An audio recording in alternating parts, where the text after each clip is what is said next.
जिंदाबाद जिंदाबाद अपने फ्रेंड जिंदाबाद अपने फ्रेंड जिंदाबाद जिंदाबाद जिंदाबाद जिंदाबाद जिंदाबाद अपने फ्रेंड जिंदाबाद अपने फ्रेंड जिंदाबाद ஆர்ப்பாட்டம் இது ஆர்ப்பாட்டம் ஆர்ப்பாட்டம் இது ஆர்ப்பாட்டம் अपने फ्रेंड इन ஆர்ப்பாட்டம் अपने फ्रेंड इन ஆர்ப்பாட்டம் ஆர்ப்பாட்டம் இது ஆர்ப்பாட்டம் ஆர்ப்பாட்டம் இது ஆர்ப்பாட்டம் अपने फ्रेंड इन ஆர்ப்பாட்டம் अपने फ्रेंड इन ஆர்ப்பாட்டம் கட்டுவோம் கட்டுவோம் கட்டுவோம் கட்டுவோம் பாபர் மஸ்ஜித் கட்டுவோம் பாபர் மஸ்ஜித் கட்டுவோம் கட்டுவோம் கட்டுவோம் கட்டுவோம் கட்டுவோம் பாபர் மஸ்ஜித் கட்டுவோம் பாபர் மஸ்ஜித் கட்டுவோம் தண்டித்தீடு தண்டித்தீடு தண்டித்தீடு தண்டித்தீடு பாபர் மஸ்ஜித் இடித்த பாபர் மஸ்ஜித் இடித்த குற்றவாளிகளை தண்டித்தீடு குற்றவாளிகளை கண்டித்தீடு தண்டித்தீடு தண்டித்தீடு தண்டித்தீடு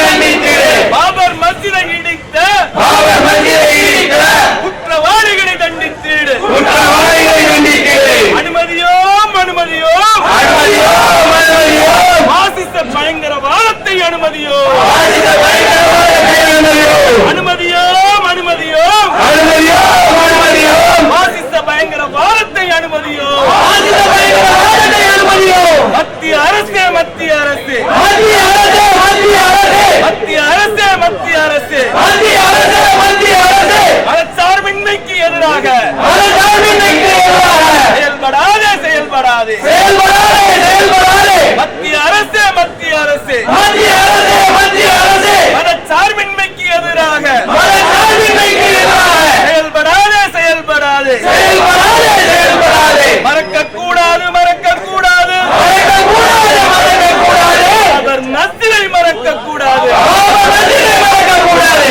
மறக்கக்கூடாது மறக்கக்கூடாது மறக்கக்கூடாது மறக்கக்கூடாது அவர் மஸ்ஜிதை மறக்கக்கூடாது பாபர் மஸ்ஜிதை மறக்கக்கூடாது பாதுகாப்போம் பாதுகாப்போம் பாதுகாப்போம் பாதுகாப்போம் தேசத்தின் சின்னத்தை பாதுகாப்போம் தேசத்தின் சின்னத்தை பாதுகாப்போம் போராடுவோம் போராடுவோம் போராடுவோம் போராடுவோம் பாபர் மஸ்ஜிதை மீட்டெடுக்கும் வரை போராடுவோம் பாபர் மஸ்ஜிதை மீட்டெடுக்கும் வரை போராடுவோம் போராடுவோம் போராடுவோம் போராடுவோம் போராடுவோம் தலைமுறை தலைமுறையாக போராடுவோம் தலைமுறை தலைமுறையாக போராடுவோம் 1992 டிசம்பர் 6 புனித ஸ்தலமான பாபர் மஸ்ஜித் தகர்க்கப்பட்டது. இந்த நாட்டினுடைய மதச்சார்பின்மை, ஜனநாயகம், சோசியலிசம் போன்ற விழுமியங்கள் அடங்கிய இறையாண்மையை குழி நோண்டி புதைக்கப்பட்டது. அத்துடன் பட்டம் பகலிலே உலகத்தில் இருக்கக்கூடிய எல்லா மக்களும் பார்த்து கொண்டிருக்கும் பொழுதே இராணுவம், நீதித்துறை, ஆட்சியாளர்கள் எல்லோரையும் ஊனமுற்றவர்களாக ஆக்கி புனித ஸ்தலமான பாபர் மஸ்ஜித் தகர்க்கப்பட்டது. பாபர் மஸ்ஜிதினுடைய வரலாறை பொறுத்தளவு 1949 டிசம்பர் 22 திருட்டுத்தனமாக அங்கே பாபர் மஸ்ஜிதினுடைய பள்ளிவாயில் மஸ்ஜிதினுள் சிலையை வைக்கப்பட்டதை தொடர்ந்து ஒவ்வொரு நிகழ்வுகளும் நீதிமன்றத்தில் முன்வைக்கப்பட்டு அன்று முதல் 1986 நீதிமன்றம் துரோகம் இழைத்தது. அதே போன்று 1992 அங்கே பாபர் மஸ்ஜித் அதற்கு முறையான பாதுகாப்பு கொடுக்கப்பட வேண்டும் என நீதிமன்ற கட்டளை இருந்தபோதிலும் அது தகர்க்கப்பட்டது. சரியான நடவடிக்கை எடுக்காத விதத்தில் நீதிமன்றம் அங்கேயும் துரோகம் இழைத்தது. அதே போன்று கடந்த 2010 செப்டம்பர் 30 பாபர் மஸ்ஜித் இடத்தை, முஸ்லிம்களுக்கு சொந்தமான இடத்தை 3ஆக பிரித்து 2 பாகம் சங்க பரிவார பாசிஸ்டுகளிடத்தில் ஒப்படைக்கக்கூடிய விதத்தில் நீதிமன்றம் தீர்ப்பளித்தது. ஆக நீதிமன்றம் தொடர்ந்து முஸ்லிம்களுடைய விஷயத்தில் துரோகம் இழைத்து கொண்டே இருக்கின்றது.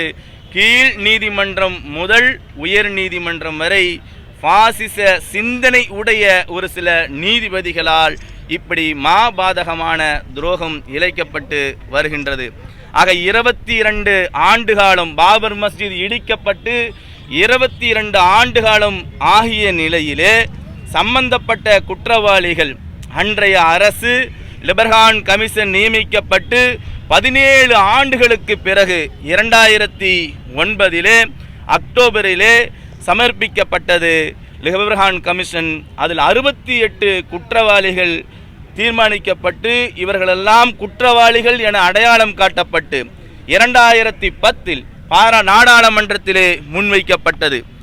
அன்றைய பாஜக ஏற்படுத்திய கூச்சலும் குழப்பமும் அந்த குற்றவாளிகள் மீது நடவடிக்கை எடுக்க முடியாத நிலையில் காங்கிரஸ் அரசு அன்று கிடப்பில் போட்டது. 22 ஆண்டுகள் ஆகிய நிலையில் இன்று வரை 68 குற்றவாளிகள் அடையாளப்படுத்தப்பட்டு இருக்கின்றார்கள். அவர்கள் மீதும் நடவடிக்கை எடுக்கப்படவில்லை. ஆக இந்த தருணத்திலே என்றும் நம் நினைவில் நிறுத்துவதே முதல் போராட்டத்தின் முதல் நிலை என்ற கோஷத்தை பாப்புலர் ஃப்ரண்ட் ஆஃப் இந்தியா முன்வைக்கின்றது. அவ்வப்பொழுது ஒவ்வொரு சங்க பரிவார பாசிஸ்டுகளும் தற்பொழுது ஆட்சியில் இருக்கும் பொழுது மிரட்டி கொண்டிருக்கின்றார்கள். என்ன மிரட்டுகின்றார்கள்? ராமர் கோயில் நாங்கள் கட்டுவோம் என்பதாக மிரட்டுகின்றார்கள். அதைத் தொடர்ந்து முஸ்லிம்களுடைய மதரசாக்களை தீவிரவாத பயிற்சிகள் கொடுக்கப்படுகிறது என ஒரு தவறான அடையாளத்தை கொடுக்கிறார்கள். ஒரு வாரமாக தொலைக்காட்சியிலும் ஊடகங்களிலும் விவாதித்து கொண்டிருக்கக்கூடிய நிரஞ்சன் ஜோதி அவர்கள் பயன்படுத்திய வார்த்தை இந்தியாவில் இருக்கக்கூடிய அனைத்து தரப்பு மக்களும் ராமர்களுடைய பிள்ளைகள். அதல்லாது ஏற்றுக்கொள்ளாதவர்கள் ஒரு ஆபாசமான வார்த்தையை பயன்படுத்தி இருக்கின்றார்கள். இப்படி தொடர்ந்து அச்சுறுத்தல் ஏற்படுத்தக்கூடிய விதத்தில் அவர்கள் செயல்படுகிறார்கள். ஆக இதை போன்ற நிகழ்வுகள் சுப்பிரமணிய சாமி போன்றவர்கள் எல்லாம் சொல்லுகிறார்கள், இந்தியாவில் 3000 பள்ளிவாயல்கள் இருக்கின்றன, அது முஸ்லீம்கள் சங்க பரிவார பாசிஸ்டுகளிடத்தில் ஒப்படைக்க வேண்டும் என்ற வாதத்தை முன்வைக்கின்றார்கள். இப்படிப்பட்ட நிகழ்வு பற்றி நினைத்து பார்க்க கூட கூடாது என்பதற்காகவே பாப்புலர் ஃப்ரண்ட் ஆஃப் இந்தியா நினைவில் நிறுத்துவதே போராட்டத்தின் முதல் நிலை, தற்காப்பின் முதல் நிலை என்ற கோஷத்தை முன்வைத்து 22 ஆண்டு காலமாக தொடர்ந்து போராடி கொண்டிருக்கின்றோம். தொடர்ந்து போராடுவோம். பாபர் மஸ்ஜிதை மீட்கும் வரை தொடர்ந்து போராடுவோம். தற்பொழுது நடந்து கொண்டிருக்கக்கூடிய ஆர்ப்பாட்டம் 2 கோரிக்கைகளை மையப்படுத்துகின்றது. ஒன்று, புனித ஸ்தலமான பாபர் மஸ்ஜிதை முஸ்லிம்களிடத்தில் ஒப்படைக்க வேண்டும், கட்டித்தர வேண்டும். 2, 22 ஆண்டுகள் ஆகிய நிலையில் குற்றவாளிகள் தண்டிக்கப்படாத நிலையில் அந்த குற்றவாளிகள் உடனடியாக தண்டிக்கப்பட வேண்டும் என்பதாக தமிழகம் முழுவதும் இந்தியா முழுவதும் பாப்புலர் ஃப்ரண்ட் ஆஃப் இந்தியா சார்பாக இன்றைய தினம் போராட்டம், பல்வேறு போராட்டங்கள் நடந்து கொண்டிருக்கின்றது. ஆர்ப்பாட்டம், தர்ணா, கருத்தரங்கம், டெல்லியிலே மிகப்பெரிய ஒரு ஆர்ப்பாட்டம் ஜந்தர் மந்திலே தற்பொழுது நடந்து கொண்டிருக்கின்றது என்பதை இந்த பத்திரிகையாளர் சந்திப்பிலே நான் தெரிவித்துக் கொள்கிறேன். இஸ்லாத்தின் கூற்றின் அடிப்படையில், இறைவனின் கூற்றின் அடிப்படையில் உலகத்தின் சொர்க்க பூங்காதான் பள்ளிவாயல். அந்த பள்ளிவாயல் தகர்த்தினார்களே, உம்மை எப்படி நாம் மறக்க முடியும்? இந்த தேசத்தில் நாங்கள் முஸ்லீமாக வாழ்ந்து எப்படி பாபரி உன்னை நாங்கள் மறக்க முடியும்? நாங்கள் உயிருடன் இருக்கும் வரை பாபர் மஸ்ஜித் மறதி என்பது இல்லை. நாங்கள் உயிருடன் இருக்கும் வரை பாபர் மஸ்ஜிதின் மறதி என்பது இல்லை என்பதை இந்த தருணத்திலே நான் பதிய வைக்கின்றேன். அதே போன்று இந்தியாவில் வாழக்கூடிய மக்கள், அனைத்து தரப்பு மக்களும், மதச்சார்பற்ற நாடு, இந்த நாடு ஜனநாயக நாடு, சோசியலிசம் பேசக்கூடிய நாடு, இனி மதச்சார்பின்மை விழுமியங்களை கொண்ட ஒரு இறையாண்மிக்கை மிக்க நாடு. இந்த நாட்டிலே பாபர் மஸ்ஜித் தகர்க்கப்பட்டது என்றால் மதச்சார்பற்ற மக்கள் கண்டுகொள்ள மாட்டார்களா? சமூக ஆர்வலர்கள் கண்டுகொள்ள மாட்டார்களா? ஏன் கண்டுகொண்டாக வேண்டும்? ஏனென்றால் பாபர் மஸ்ஜித் இந்து முஸ்லிம்களுடைய பிரச்சனை அல்ல, மதச்சார்பின்மையின் சின்னம் தான் பாபர் மஸ்ஜித். பாபர் மஸ்ஜிதுடைய வழக்கை பற்றி ஒரு மூத்த IAS அதிகாரி குறிப்பிடும் பொழுது சொல்லுகிறார், இது இந்து முஸ்லிம் பிரச்சனை அல்ல, இந்த தேசத்தில் 2 கூட்டத்துக்கு மத்தியில் நடக்கக்கூடிய யுத்தம், 2 கூட்டத்திற்கு மத்தியில் நடக்கக்கூடிய யுத்தம். ஒரு கூட்டம் தொலைநோக்கு பார்வையுடன் அமைதியை விரும்பி இந்த நாட்டில் இருக்கக்கூடிய அரசியலமைப்பு சட்டத்தின் அடிப்படையில் நடக்கக்கூடிய ஒரு கூட்டம். இரண்டாவது கூட்டம் வன்முறையே தொழிலாக கொண்டு அரசியலமைப்பு சட்டத்தை காலில் போட்டு மிதித்து கலவரத்தையே மையமாக கொண்டு ஒரு குறுகிய எண்ணத்துடன் செயல்படக்கூடிய இனியர் கூட்டம். ஆக இந்த இரண்டு கூட்டத்துக்கு மத்தியில் நடக்கக்கூடிய யுத்தம் என்பதை தெரியப்படுத்துகிறார்கள். எப்படி இந்த நாட்டில் தேசப்பற்று மிக்கவர்கள், மதச்சார்பற்ற தன்மையை விரும்பக்கூடியவர்கள், சோசியலிச தன்மையை விரும்பக்கூடியவர்கள், ஜனநாயகத்தை விரும்பக்கூடியவர்கள் எப்படி ஏற்றுக்கொள்ள முடியும்? நிச்சயமாக ஏற்றுக்கொள்ள முடியாது. 1992 டிசம்பர் 6 மதச்சார்பற்ற தன்மையுடையவர்களே, சமூக ஆர்வலர்களே, ஆட்சியாளர்களே, உங்கள் கண் முன்னால் கொண்டு வாருங்கள். அன்று நடந்த நிகழ்வை கொண்டு வாருங்கள். இந்த நாட்டில் வாழக்கூடிய மக்கள் 120 கோடிக்கு மேற்பட்ட மக்கள் வாழக்கூடிய இந்த நாட்டிலே இறையாண்மை என்ற அடிப்படையில் சோசியலிசம், ஜனநாயகம், அதே போன்று மதச்சார்பின்மை தகர்க்கப்பட்ட நாள். அதே போன்று இந்த நாட்டினுடைய விழுமியங்களாக, இந்த நாட்டினுடைய வரையறையாக கருதக்கூடிய ராணுவம் பார்த்து கொண்டிருக்கும் பொழுது, ஊடகங்கள் பார்த்து கொண்டிருக்கும் பொழுது, நீதிமன்றம் பார்த்து கொண்டிருக்கும் பொழுது, காவல்துறை பார்த்து கொண்டிருக்கும் பொழுது, ஆட்சியாளர்கள் பார்த்து கொண்டிருக்கும் பொழுது அனைவரையும் மூலமாக்கி காலை உடைத்து அனைத்தையும் காலில் போட்டு மிதித்தார்களே, நாம் மறக்க முடியுமா? ஒரு காலம் மறக்க முடியாது, நிச்சயமாக மறக்க முடியாது. ஆக இந்த நாட்டில் வாழக்கூடிய மதச்சார்பற்ற தன்மையுடையவர்கள், சமூக ஆர்வலர்கள், அதே போன்று இந்த தேசத்தை விரும்பக்கூடியவர்கள், ஜனநாயகத்தை விரும்பக்கூடியவர்கள், சோசியலிசத்தை விரும்பக்கூடியவர்கள், மதச்சார்பின்மையை விரும்பக்கூடியவர்கள் அணிதிரண்டு போராடக்கூடிய ஒரு நிலையில் இருக்கின்றோம். மறக்க கூடாது, அவர்களும் மறக்க கூடாது என்ற ஒரு நிலை இந்திய தேசத்தில் உண்டு என்பதை நான் இங்கே பறைசாட்டுகின்றேன்.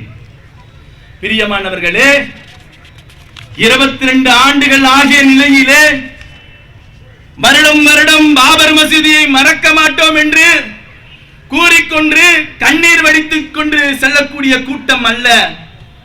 வருடத்திற்கு ஒரு முறை எல்லோரும் குழும்புவதும் பாபர் மசூதி எங்களை விட்டு சென்று விட்டது என்ன கண்ணீர் வடித்து செல்லக்கூடிய கூட்டம் அல்ல. ஆண்டுக்கு ஒரு முறை போஸ்டர் ஒட்டி நோட்டீஸ் கொடுத்து கவலை கொண்டு செல்லக்கூடிய கூட்டம் அல்ல. Remembrance is the first defense. நினைவில் நிறுத்துவதே போராட்டத்தின் முதல் நிலை, தற்காப்பின் முதல் நிலை. இனி ஒரு காலம் சுப்பிரமணிய சாமி போன்றவர்கள் எல்லாம் ஆக்ஸ்போர்ட் யூனிவர்சிட்டியில் பாடம் எடுக்கும் பொழுது இந்த நாட்டில் இருக்கக்கூடிய 3000 அவமான சின்னமான பள்ளிவாசல்கள் எல்லாம் முஸ்லிம்கள் இந்துத்துவவாதிகளிடம் கொடுத்துவிட்டு சரணாகதியாக வேண்டும் என்ற வார்த்தை இனி வரக்கூடாது. அதே போன்று ஒவ்வொரு சங்க பரிவார பாசிஸ்டுகளும் அவ்வப்பொழுது கிடைக்கக்கூடிய வாய்ப்புகளை பயன்படுத்தி, தொலைக்காட்சி விவாதங்களின் பொழுது வாய்ப்பை பயன்படுத்தி அவமான சிங்கம் என்ற வார்த்தையை பயன்படுத்துகிறார்களே, இனி ஒரு காலம் கூடாது. இனி நீங்கள் ஏதாவது பள்ளி வாயலை தொட நினைத்தால், ஒரு ஜான் நிலத்தை தொட நினைத்தால் என் சமூகம் பொறுத்துக் கொள்ளாது என தற்காப்பு நடவடிக்கையின் வருடாந்திர கூட்டம் தான் இது என்பதை நீங்கள் புரிந்து கொள்ளுங்கள். அது மட்டுமல்ல, பாப்புலர் ஃப்ரண்ட் ஆஃப் இந்தியா கடந்த 22 ஆண்டு காலம் அது விதைத்த விதையினுடைய ஒவ்வொரு வேரும் எப்படி ஆழ பாய்ந்திருக்கின்றது என்றால், சிறிய ஸ்டிக்கரிலிருந்து தொடங்கிய பிரச்சாரம், தெருமுனை கூட்டம், கருத்தரங்கம், குழந்தைகளுக்கு ஒளிபரப்பு போன்ற சின்ன சின்ன சீடைகளை கொடுத்து ஒளிபரப்பி இந்த நாட்டினுடைய பாபர் மசூதியினுடைய வரலாறை அந்த மக்களுக்கு புகுத்தி அவர்களிடத்தில் இந்த வரலாறு நியாயமான வரலாறு அவர்களுக்கு போற்றி அவர்களை கட்டங்கட்டமாக வார்த்தெடுத்து வந்து கொண்டிருக்கின்றோம். அதனுடைய பிரதிபலிப்பு கடந்த 2010 பாப்புலர் ஃப்ரண்ட் ஆஃப் இந்தியா டெல்லியிலே ஒரு சமூக நீதி மாநாட்டை நடத்தியது. அந்த மாநாட்டில் மக்கள் கூட்டம் அலையலையாய் திரண்ட அந்த திடலிலே அங்கு குழுமி இருந்த சமூக ஆர்வலர்கள் ஒரு விஷயத்தை பதிய வைத்தார்கள். என்னவென்றால், புனித ஸ்தலமான பாபர் மஸ்ஜித் 1992 பாப்புலர் ஃப்ரண்ட் ஆஃப் இந்தியா இருந்திருந்தால் தகர்க்கப்பட்டிருக்காது என்ற ஒரு செய்தியை சொன்னார்கள். அவர்களுக்கு புரிந்துவிட்டது. தவறான முறையில் கை வாங்கக்கூடியவனை எப்படி தடுத்து நிறுத்த முடியும், தடுத்து நிறுத்த தெரியும் என்பது பாப்புலர் ஃப்ரண்டுக்கு தெரியும் என்பதை அந்த சமூக ஆர்வலர்கள் புரிந்திருக்கின்றார்கள். ஆக 1992 டெல்லியில் பாப்புலர் ஃப்ரண்ட் ஆஃப் இந்தியா இருந்திருந்தால் பாபர் மஸ்ஜித் தகர்க்கப்பட்டிருக்காது. அதே போன்று எதிர்ப்பதத்தில் நான் சொல்லுகிறேன், பாப்புலர் ஃப்ரண்ட் ஆஃப் இந்தியா எப்படி கெட்டுவதை, எப்படி இடிப்பதை தடுப்பதற்கான முயற்சியை மேற்கொள்ளுவோம், அதே போன்று கட்டுவதற்கான முயற்சியும் பாப்புலர் ஃப்ரண்ட் ஆஃப் இந்தியாவுக்கு தெரியும் என்பதை இந்த தருணத்தில் நான் பதிய வைக்கிறேன். ஆக ஒவ்வொரு வருடமும் நடத்தக்கூடிய போராட்டம் வருடப்பாத்தியாவல்ல, நினைவஞ்சலி கூட்டம் அல்ல என்பதை முஸ்லிம்களும் சமூக ஆர்வலர்களும் ஆட்சியாளர்களும் ஊடகங்களும் நாங்கள் புரிய வைக்கின்றோம். எங்களுடைய போராட்டத்தில் ஒரு அறிவு சார்ந்த வழிமுறைகள் உண்டு, தார்மீக வழிமுறைகள் உண்டு. ஒரு காலம் வரும், இன்ஷா அல்லாஹ் என்ன விலை கொடுத்தாலும் பாபர் மஸ்ஜிதின் நீதியை பெறுவோம் என்பதையும் இந்த தருணத்திலே நான் பறைசாட்டுகின்றேன். ஆக பிரியமானவர்களே, பாபர் மஸ்ஜிதினுடைய வரலாறை சொல்லுகின்றோம் என்றால் உள்ளங்களில் பிறக்கும் குழந்தைகளுக்கு கொடுக்கக்கூடிய பாலிலும் உணவாக ஊட்ட வேண்டும். அந்த வரலாறு தலைமுறையாக கைமாற வேண்டும், வெற்றி காண வேண்டும். அந்த வரிசையிலே நாம் ஒரு சில நிமிடம் அதை நினைவு கூறக்கூடிய விதத்தில், உண்மை வரலாற்றை நினைவு கூறக்கூடிய விதத்தில் நாம் பார்க்க வேண்டும். பாபர் மஸ்ஜித் யாருடைய இடம்? ராமர் பிறந்த இடமா? இல்லை. கிபி 1528 அயோத்தியில் கவர்னராக இருந்த மிர்பாக்கி பாபரின் உத்தரவின் பேரில், ஆலோசனையின் பேரில் தரிசு நிலத்தை பாபர் மசூதி கட்டப்பட்டது. ராமர் பிறந்த இடத்தில் இல்லை, தரிசு நிலத்தில் பாபர் மஸ்ஜித் கட்டப்பட்டது. ஏன் அதை தொடர்ந்து குழப்பம் வந்தது? 1857 போன்ற காலகட்டங்களில் இந்த நாட்டினுடைய சுதந்திரத்திற்காக போராடி கொண்டிருக்கும் பொழுது பக்கபலமாக தன்னுடைய குடும்பத்தையும் தன்னுடைய பொருள்களையும் தன்னுடைய உடைமைகளையும் தன்னுடைய உயிர்களையும் அர்ப்பணித்து முன்னணியில் நின்று போராடிய முஸ்லிம்கள், இந்துக்களோடும் முஸ்லிம்களும் கிறிஸ்தவர்களும் சீக்கியர்களும் ஒற்றுமையாக இருந்து போராடியதன் விளைவு ஆங்கிலேயன் திரும்பி பார்த்தான். என்ன நடக்கின்றது இங்கே? என்ன நாம் அயோத்தியில் உள்ளே புக முடியாததற்கு என்ன காரணம்? சிப்பாய் புரட்சி ஏற்படுவதற்கான காரணம் என்ன என்று ஆய்வு செய்து ஒரு குழப்பத்தை ஏற்படுத்துகிறான். ஒரு ஜோதிகரை தேடுகிறான், ஒரு ஜோசியனை தேடி இங்குதான் ராமர் பிறந்த இடம், சீதையின் சமையலறை என ஒரு குழப்பத்தை ஏற்படுத்தி தொடர்கிறான். இந்த குழப்பம் 1859 நடைபெறுகிறது. நீதிமன்றத்திற்கு வழக்கு போகிறது. அங்கு ஒரு திட்டு கட்டப்படுகிறது. அதைத் தொடர்ந்து ஒவ்வொரு ஆண்டுகள் கழித்த நிலையிலே 1931 கலவரம் நடந்த பொழுது பாபர் மசூதிக்குள் இருந்த கல்வெட்டுகள் எல்லாம் அப்புறப்படுத்தப்படுகிறது. இப்படி தொடர்ந்து கட்டங்கட்டமாக அந்த வரலாறு, நாம் எதற்கு சொந்த இடம் எப்படி வந்தது, உருவானதற்கான காரணம் என்ன, அதற்கு எப்படி ஆங்கிலேயர்கள் சூழ்ச்சி செய்து குழப்பத்தை ஏற்படுத்தினார்கள், அதைத் தொடர்ந்து அங்கு இருக்கக்கூடிய ஆவணங்களை எப்படி கைப்பற்றினார்கள், கலவரத்தின் மூலமாக கல்வெட்டுகளை அகற்றினார்கள். இதைத் தொடர்ந்து 1949 டிசம்பர் 22 கள்ளத்தனமாக சிலைகளை நிறுவினார்கள். நீதிமன்றம் சென்றார்கள் முஸ்லிம்கள். மஸ்ஜிதை பூட்டு என்று சொன்னார்கள். காலம் காலமாக வணங்கி வந்த, காலம் காலமாக அல்லாஹ்வை தரிசித்து வந்த அந்த இடத்தில் புனித ஸ்தலமான பாபர் மஸ்ஜித் பூட்டப்படுகிறது. 1986 பூஜை செய்வதற்காக நீதிபதியிடம் செல்லும் பொழுது பாண்டே என்று சொல்லக்கூடிய நீதிபதி தீர்ப்பை கொடுத்தால் வானம் என்ன விழுந்தா போகிறது என்று தீர்ப்பெழுதினார். என்னவென்றால் அங்கே பூஜைக்காக திறந்து விடப்பட்டது. லிபர்ஹான் கமிஷன் அறிக்கையில் குறிப்பிடுகிறார். என்ன வார்த்தையை குறிப்பிடுகின்றார் தெரியுமா? இவருடைய சுயசரிதையில் எழுதும் பொழுது, நீதிபதி சுயசரிதை எழுதும் பொழுது 1986 நான் தீர்ப்பு கொடுக்கும் பொழுது நடந்த நிகழ்வு என்னவென்றால், அன்று மக்கள் எல்லாம் பாபர் மஸ்ஜிதுக்கு முன்பு கதவு திறக்கப்படுமா, நீதிமன்றத்தில் என்ன தீர்ப்பு வரப்போகின்றது என்று கூட்டம் கூட்டமாக அலைமோதி கொண்டிருக்கக்கூடிய நேரத்திலே, எதிர்பார்த்துக் கொண்டிருக்கக்கூடிய நேரத்திலே அங்கு ஒரு கருப்பு குரங்கு கொடிமரத்தின் மேலே, நீதிமன்றத்தின் அறையிலே கொடிமரத்தின் மேலே ஒரு கருப்பு குரங்கு அமர்ந்திருந்தது. வந்து குழுமி இருந்த மக்கள் எல்லாம் சாப்பிடுவதற்கான உணவை கொட்டுகிறார்கள். குரங்கு சாப்பிடவில்லை. நானும் அதை பார்த்துக் கொண்டே இருந்தேன்.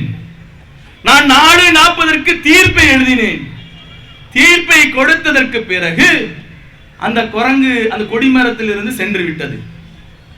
பிறகு நான் என்னுடைய அறைக்கு மாவட்ட ஆட்சியாளரோடும் காவல்துறையோடும் என்னுடைய அறைக்கு செல்லும் பொழுது அந்த அறையின் அருகிலே குரங்கு நின்றது.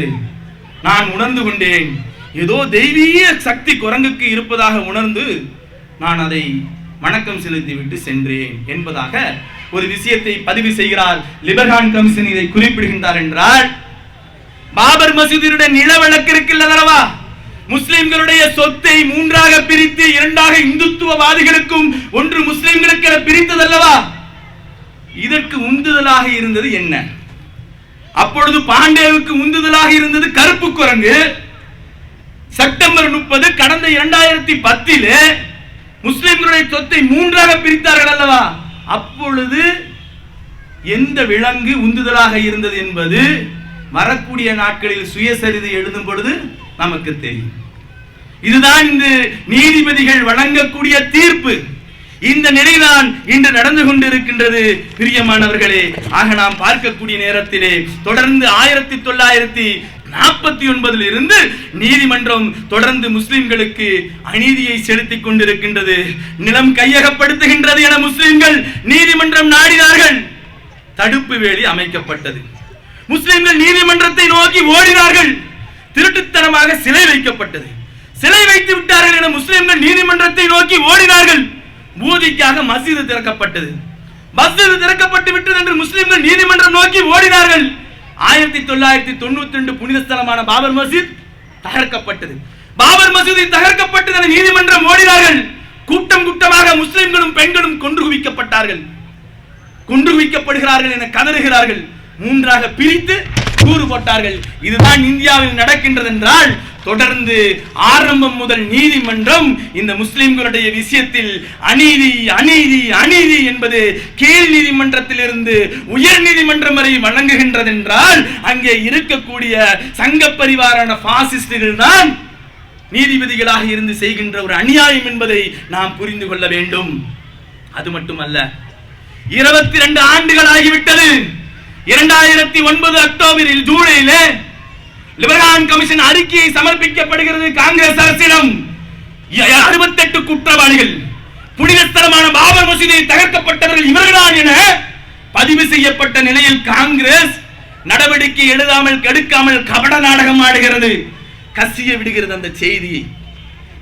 நாடாளுமன்றத்தில் விவாதிக்கக்கூடிய அந்த நேரத்திலே கசிய விட்டு சங்க பரிவார பாசிஸ்டுகள் பிஜேபி கும்பல் நாடாளுமன்றத்தில் கூச்சலும் குழப்பமும் ஏற்படுத்தக்கூடிய ஒரு அவல நிலை அங்கு நடந்தது.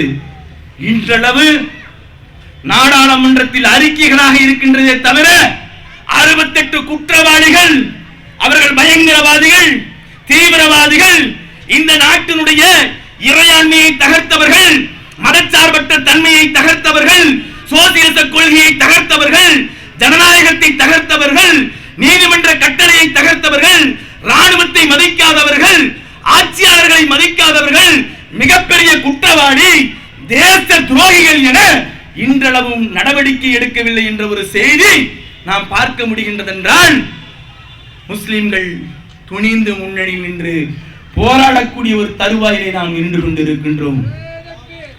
தொடர்ந்து போராடுகிறோம், தொடர்ந்து போராடிக் கொண்டுதான் இருக்கின்றோம். வீரியமான போராட்டத்தை முன்னெடுப்பதற்கான அவசியத்தில் இருக்கின்றோம். ஒரு கவலைக்குரிய விஷயம் என்ன தெரியுமா?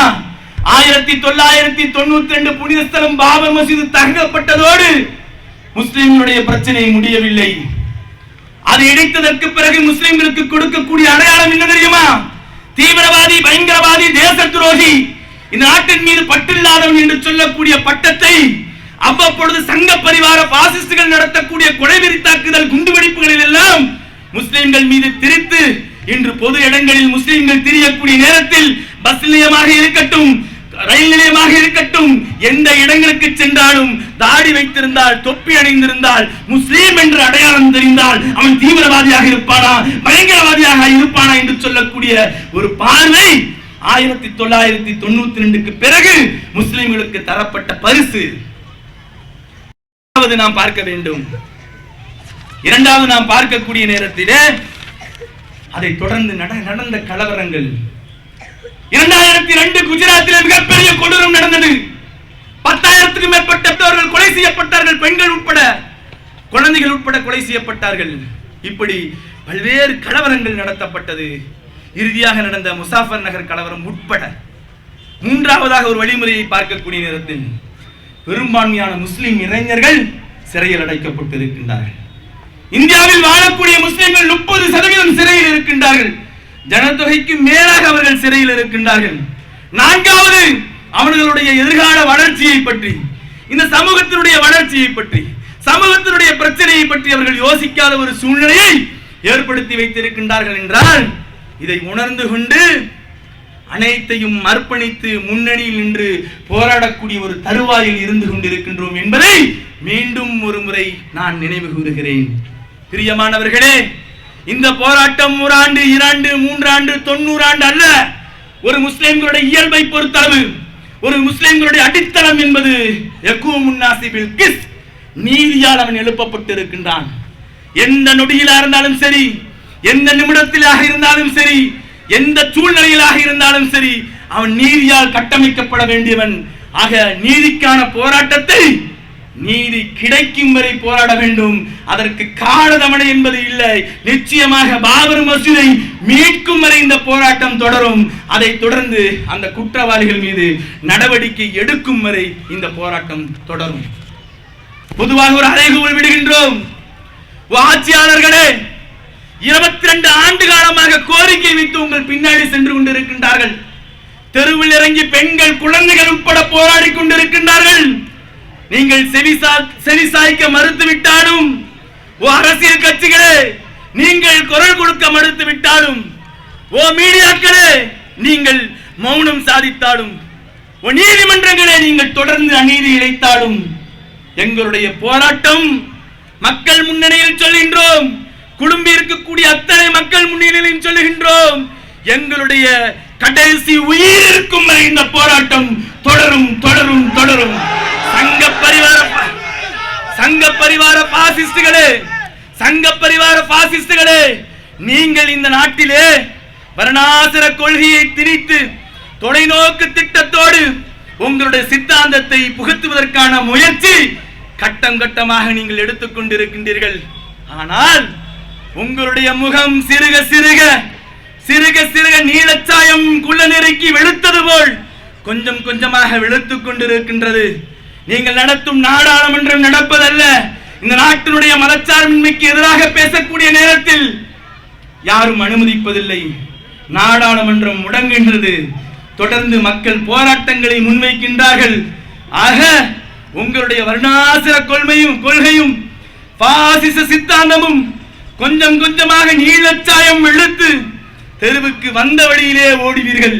நீங்கள் எந்த வழியில் வந்தீர்களோ அந்த வழியிலே செல்வீர்கள் என்பதோடு, சங்க பரிவார கூட்டங்களே, வரலாற்றை திருப்பி பாருங்கள். பாசிசத்தை தன்னுடைய கொள்கையாக சித்தாந்தமாக கொண்ட ஹிட்லரின் நிலைமை என்னாயிற்று? முசோலினுடைய நிலைமை என்னாயிற்று? தடம் தெரியாமல் அவர்கள் அழிக்கப்பட்டார்களே, அதே போன்று ஒரு காலம் வரும். இந்த தேசத்தில், இந்திய தேசத்துக்கு மதச்சார்பின்மைக்கு எதிராக, சோசியலிசத்துக்கு எதிராக, இன்னும் ஜனநாயகத்துக்கு எதிராக, இந்த நாட்டில் இருக்கக்கூடிய அரசியல் அமைப்பு சட்டத்துக்கு எதிராக செயல்படுகிறீர்களே பாசிசவாதிகள், நீங்கள் அப்புறப்படுத்தப்படுவீர்கள். எப்படி ஹிட்லர், முசோலினி போன்றவர்கள் எல்லாம் ஓட ஓட விரட்டப்பட்டார்களோ, அழிக்கப்பட்டார்களோ, தடம் தெரியாமல் நீங்கள் மாய்க்கப்படுவீர்கள் என்பதை இந்த தருணத்தில் பதிய வைப்பதோடு, பாப்புலர் ஃப்ரண்ட் ஆஃப் இந்தியா நடத்தக்கூடிய போராட்டம் வெல்லும். ஒரு காலம் வரும்.